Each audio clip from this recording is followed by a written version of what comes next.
चालू केले. मी तुम्हाला सगळ्यांना एक वस्तू दिली ना. आता माझ्या मी पिशवीतून एक वस्तू काढणार.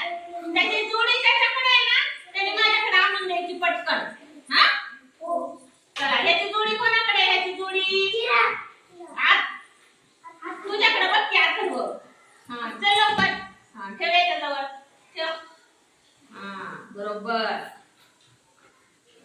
चला, ह्याची जोडी कोणाकडे आहे? हा, शाबास. ह्याची जोडी कोणाकडे आहे ती? ह्याची जोडी कोणाकडे आहे? चल इथं चल. ह्याची जोडी कोणाकडे आहे ती? याची जोडी कोणाकडे आहे? याची जोडी कोणाकडे आहे? याची जोडी कोणाकडे आहे? याची जोडी कोणाकडे आहे? हा, ठेवा. याची जोडी